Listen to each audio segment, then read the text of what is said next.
Pleased to have with us on the program Ben Dixon, host of the Benjamin Dixon Show. The BenjaminDixonShow.com is the website. You can tweet him at the BPD Show. There you go. Ben, welcome back to the program. Tom, thanks so much for having me. Great to have you with us. Always a pleasure. Yeah, so Steve King, a couple of things I want to talk to you about. The first is this Steve King assertion, and in fact, we had the clip, I think. Maybe we don't. But Steve King, in an interview on MSNBC, basically saying that everything good out of Western civilization has come from white people. I mean, he didn't use the word white people, but he was pushed 2 or 3 times to see if that was what he meant, and it was quite obvious that was what he was saying. Yeah, it was rather absurd to see someone, a sitting representative, assert something so ridiculous. But he not only asserted it, but he doubled down on it and made sure we understood he was talking about non-Europeans and our lack of contributions to Western civilization. Yeah. So what's your response to that? You know what? It almost doesn't dignify a response, but there are just so many contributions that I think everyone should be aware of, but more importantly, that we actually have a set of leaders. I think it's a reflection of where the Republican Party is going. Yeah. I'm sure it's not only endemic to the Republican Party. I'm sure we could find this across political lines, possibly. But to have a sitting representative who so boldly asserts something like this, which is not only ahistorical, but also extremely offensive, just goes beyond the pale. But unfortunately, I think it's par for the course for where we are in our political discourse. Yeah, it seems to me like this is the ultimate statement of white supremacy. I'm sorry, go ahead. It's a complete certification of it, that it's, he's putting his stamp of approval on 5 centuries of white supremacy in North America, on the doctrine, on the international doctrine of it. He's obviously never read King Leopold's Ghost about, what the Belgians did to the Congo or any of the history of, the colonial period. And not to mention the contributions of non-European, non-white people, like inventing the modern, our alphabet, inventing numbers, inventing algebra, inventing, what we today call science. Yes, much of that came out of Muslim countries, but still, I mean, it came out of Northern Africa. I mean, it was Africans who built the pyramids. It's, for God's sake. Yeah, I mean, astronomy, the clock, the compass, gunpowder, alcohol. I mean, there's so many contributions to society that is just absurd to have something like this asserted on the national level. And that's what's so problematic, is that I think he honestly believes this, right? Yeah. Someone suggested that maybe he's just doing it to push this divide and try to gin up the base. But I honestly looked in his eyes. He genuinely believed that. And I think that's just as scary as the assertion itself. Yeah. Now, on another point, you had some very thoughtful comments and whatnot on Milo Yiannopoulos. Am I saying it right?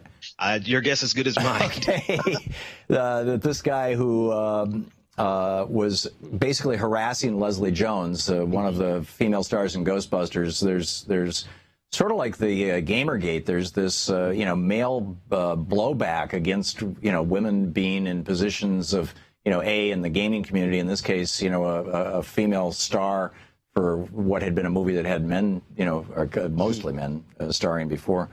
Tell us about this and why this concerns you. Twitter just banned him. Yeah, so Twitter banned him, and there's a major backlash, a major movement to free Milo. His handle was @Nero on Twitter, and he had hundreds of thousands of followers that he essentially sent and dispatched over into Leslie Jones's timeline. And that is a breach of Twitter's terms of service. So a lot of people are trying to make this a matter of free speech, right? But to be sure, I mean, free speech protects us from the government, not a corporation who can dictate our speech and behavior based on their terms of service. And so in that breach, he subsequently got banned. But the underlying argument is whether or not he should have gotten banned. To what extent can we be free to say what we want to on Twitter and in these social media spaces? And a large backlash saying, feeling that it's some type of hypocrisy or another form of political correctness. And it does remind me a lot of Gamergate, because unfortunately, not only did they target a woman, they targeted a woman of color, because there wasn't this tremendous backlash against against all of the other women actors in the new Ghostbusters movie. So, I mean, it was really horrific the first night I saw some of the things that were being said, and to see that it was all being spearheaded by such an influential person as Milo. Yeah, this raises another, I think, really interesting question. There's a fascinating piece in The Guardian yesterday by Thomas Frank, whose new book, Listen Liberal, is absolutely brilliant. And he makes the case in this book that basically the Republican Party speaks just to the top 1%, and the Democratic Party, large parts of the Democratic Party anyway, have been speaking only to the top 10%. And we've got, both parties, or at least the Democratic Party, needs to stop just talking to the elite. And in that, he talks about, in the article, and that's in his book, in the article in The Guardian, which kind of steps off from that, he talks about how tight President Obama has been with Mark Zuckerberg, and how enthralled the senior leadership of the Democratic Party in many ways is with Silicon Valley, not just as a donor source, but also just as, hey, this is really cool what's going on. And, but Mark Zuckerberg now, I mean, about half of America is getting a lot of their news, if not most of their news, off either Facebook or Twitter. I mean, Mark Zuckerberg is Facebook. I don't know the name of the guy who runs Twitter or who owns Twitter, but these are private for-profit corporations that can just slightly tweak. I had lunch with the editor of one of the larger online progressive online websites a week ago or so. And I said, how's everything going? He says, well, we took a big hit to our revenue when Facebook changed their algorithm. It's like, whoa. And it's like, they're controlling how we're getting our news. Is this, I'm concerned about this, and I frankly don't know what to do about it. Unfortunately, I don't know if there is anything that we could do about it, Tom, besides continuing to use these platforms to build our platforms, because they can limit our speech. Their algorithms can filter out certain types of messages. I'm definitely against any type of censorship in that regard.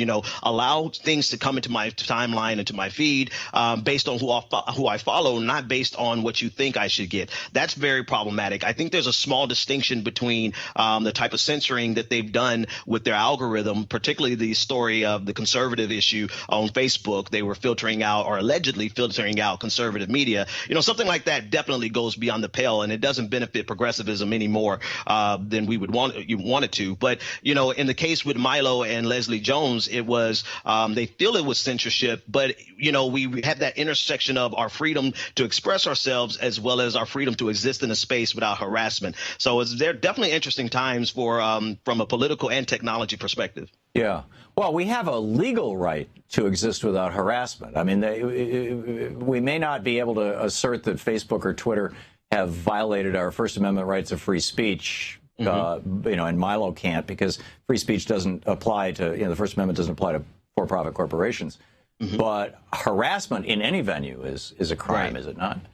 Right. And that's what I think a lot of people don't understand, is that we do have the right to exist in a space without being harassed, serial harassed. And it happens. Like, I want to be 100% fair. Maybe not you, Tom, but I get a little aggressive on Twitter, and we all can cross that boundary from having a robust debate and even an argument into harassment. I've been suspended on Twitter, but they do give you warnings, and it is like a progressive punitive process that they have. And Milo has been warned before, and now this is the final. He's been banned permanently, and it's unfortunate, but it definitely was unfortunate what Leslie Jones had to go through as well. Yeah, I'm just there's a larger issue here that I think goes back to the Fairness Doctrine and the Telecommunications Act and how we deal with news in this country, and the verticalization, the monopolization. Anyhow, Benjamin Dixon, the host of The Benjamin Dixon Show, thebenjamindixonshow.com is the website. Thanks so much for being with us today, Ben. Thanks, Tom. Good talking with you. We'll be back. To watch more clips from our programs, hit the Watch More Videos button over here. And please be sure to hit the handy-dandy subscribe button so you'll always be up to date. Tag, you're it.